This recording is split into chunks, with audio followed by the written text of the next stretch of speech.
Okay, this video is about multiplying fractions. I have never done this before in class, and so this is a helper video. I also posted a YouTube video that you can kind of repeat and watch over and over again to let you see how to do this. But it says Sheila ran 4 1/4 miles on Tuesday. On Wednesday, she ran 3 times as much as she did on Tuesday. And it's a typo. It's supposed to say Wednesday, but it says how far did she run on Friday? We need that to say Wednesday, so I went ahead and marked that out and I wrote Wednesday. But basically, if she ran 3 times as much, then we know that times is a keyword for multiply.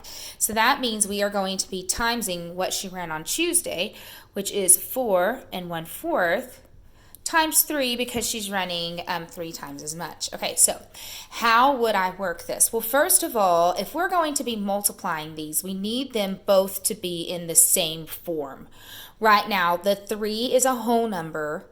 The 4 1/4, if you remember, I said mixed numbers was when we'd have a whole number and a fraction, when we'd have both, so it's mixed. Since we have one that's whole and one that's mixed, that's an issue for us. We need them to be the same thing.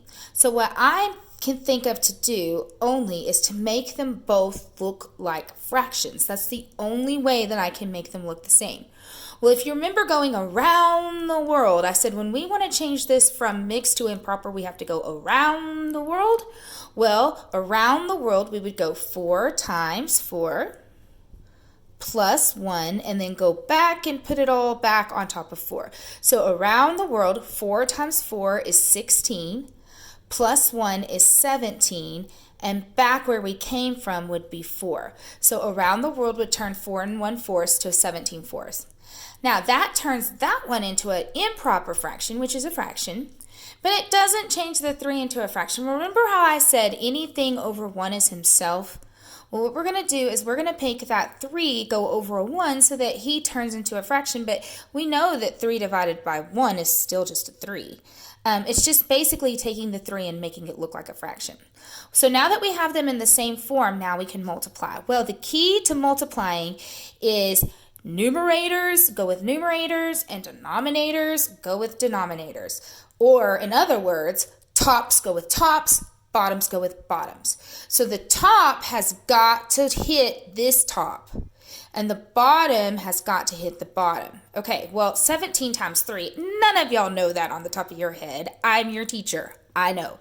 So go ahead and go over here and do that math. Go do 17 times 3. Okay, so here we go. 3 times 7, you do know. 3 times 7 is 21. Carry your 2. 3 times 1 is 3, plus the carry makes 5. So if we do the top times the top, we get a 51. Okay, bottom with bottom, 4 times 1 would make 4. Now guys, how many times have I yelled and yelled at y'all?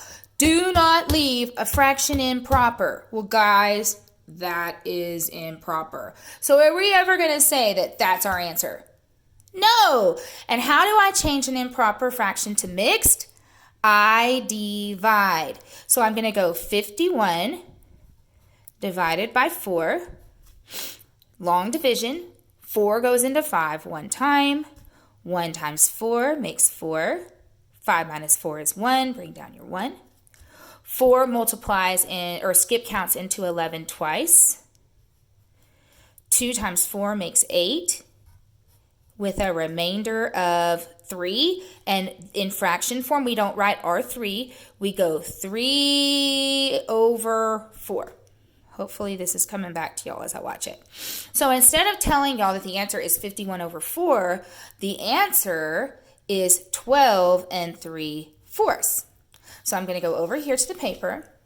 The front number is 12 miles and 3/4. Does this make sense? Okay. All right. Now, if some of y'all need a picture to go with this, basically, if I'm going to do 4 1/4 3 times, well, then how many times am I going to do the number 4?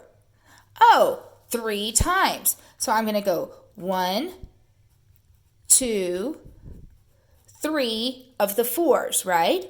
Well, if I'm going to do 4 3 times, then how many times do I also have to do the 1/4? Oh, yeah, 3 times. 1/4, 1/4, 1/4. Well, let's do the whole number first. 4 plus 4 plus 4 would be 4, 8, 12. And then we know adding fractions, we don't ever combine the bottoms, we just combine the tops. 1, 2, 3, which would also give me 12 and 3/4. So anyways, I hope this video helps, guys. I know this is something new. Honestly, it's technically 5th grade material, but I'm going to show it to y'all because all this is going to do is get you ready for next year. If you have any questions, message me. Thanks.